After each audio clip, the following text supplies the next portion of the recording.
questions compel the need for answers. Welcome. Today's doodle was based on the word mercy. And for today's doodle, we find ourselves back with a character that we last seen for the word dust, who was traveling into some kind of hostile environment. And now, so this character is the gunslinger, and now we find him in an intriguing place. Basically, we find him in front of a really seemingly helpless creature. But I say seemingly because, I'm gonna explain later. But basically, so this time I made him small enough so that I would be able to show its wandering stick, the stick it uses to travel around, and this intriguing piece of artifact that's attached to it. So, as the few previous times, the gunslinger carries around a few different trinkets that we know him for.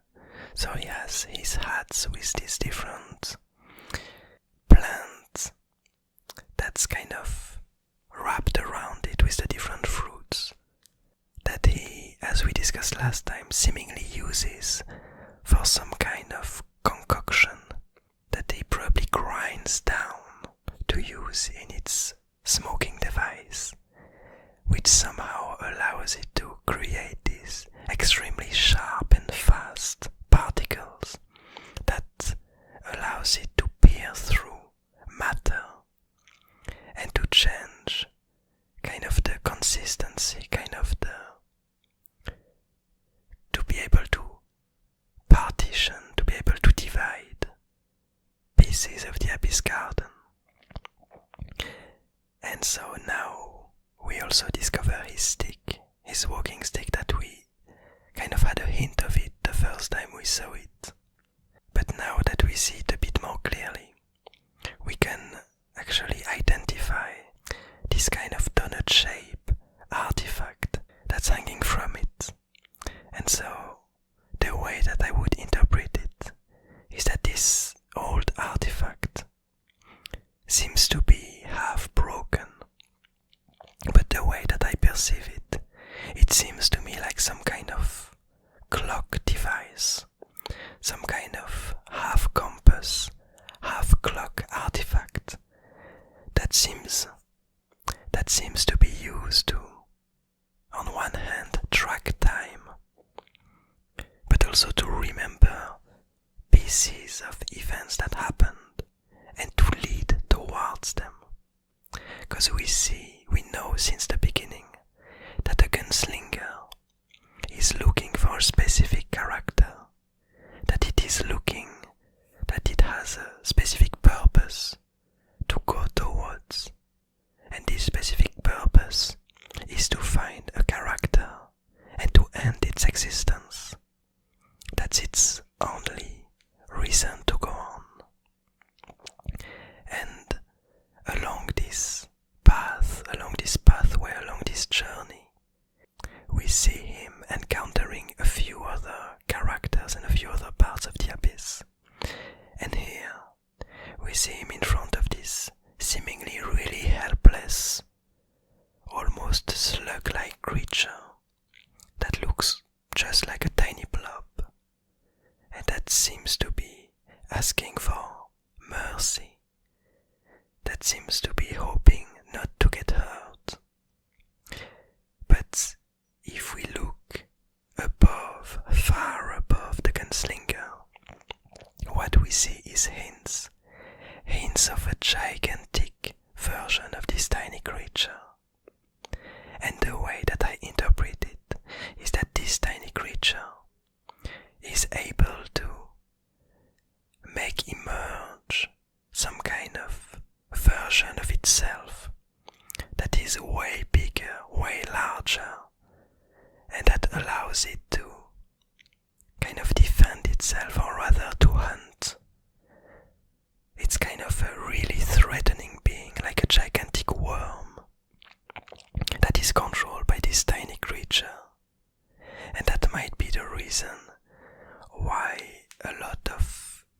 last time we saw the gunslinger, there were a lot of these tiny rootsy creature fleeting away from this place. Probably, as I interpret it, because this character, this creature, started to invade this place and to make it its own, to hunt whatever was lurking around in this new place that we encounter here. And so we have this tiny creature, but as we see, the gunslinger is clearly no fool, and it seems to be looking at this tiny creature with really dark eyes, with a really dangerous look on its face, at the same time as from its smoke it is able to cut in half the gigantic being that this tiny creature made emerge in order to probably eat the gunslinger. And it's actually the second time that we see the gunslinger encountering these gigantic beings, these gigantic threatening creatures, and having absolutely no issue whatsoever dealing with them. But as the name kind of alludes to, the word of the day, the gunslinger is not here to destroy whatever is in front of itself. It's here to look for the character that it needs to end the existence of. And we have another hint of this idea near the top of the doodle. So initially this doodle felt a bit empty because of all this empty space that is between the gunslinger and this gigantic version of this beast that somehow is so big that most of it is outside of the paper, outside of the rectangle that I can draw into. And so I felt like I needed to add something in between them. And so actually what I went for is one of these butterflies, one of these pollen flying insects that we first saw, I believe, for the word demon. It was for Inktober.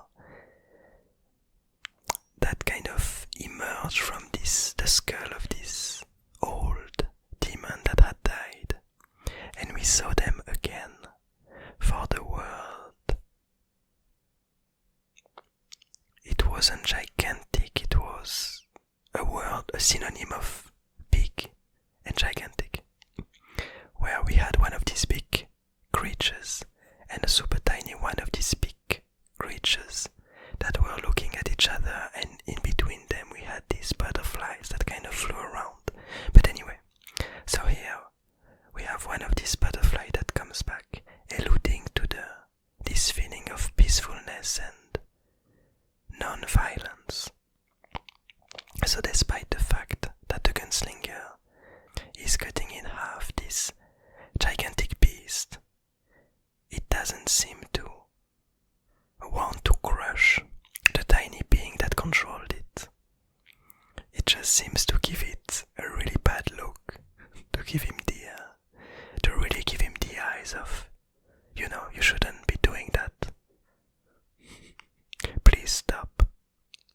But yeah, it seems like rather than crushing it, it kind of wants some information out of it. And it seems like this tiny creature seems to be regretting to have done what it did, and seems to be asking for mercy, which the gunslinger apparently provides, which the gunslinger accepts. And so I'm guessing that either this tiny creature would start following the gunslinger, which would be quite interesting for him to have a companion, or the gunslinger is just gonna go on, and it would be, and this scene, this peculiar scene, will just show another part of the gunslinger personality. But I kind of wanted to touch on something else for this doodle, and I kind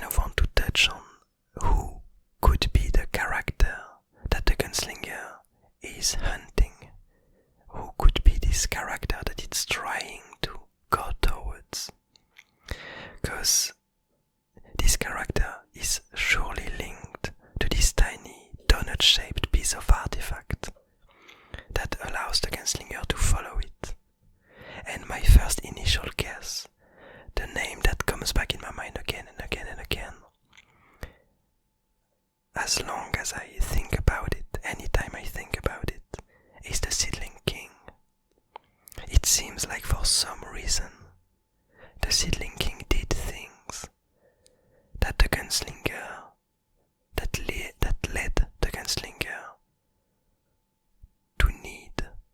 to feel the strong need to get rid of him. And I'm guessing that this tiny piece of artifact has a strong link to it. It seems like somehow in my mind, I don't know exactly how or why, but for the moment it seems linked to the emergence of the seedling king. It seems to have some kind of hints as to where the seedling king comes from and what it really is. But I might be mistaken. The seedling king might have simply given the gunslinger this artifact, and the character the gunslinger is looking for might be some other creature. But somehow I do have this alarm in my head that's striking me as the gunslinger looking for the seedling king, looking to end its reign, looking to find him, looking to find the alchemist, the seedling king, and to finally stop its experiments for good. Which kind of tears my heart apart, because I really like both of these characters. So I hope it won't come to that. But anyway, I hope you enjoyed this explanation. I hope you enjoyed this doodle. I hope you're having a nice day, a nice evening, a nice morning.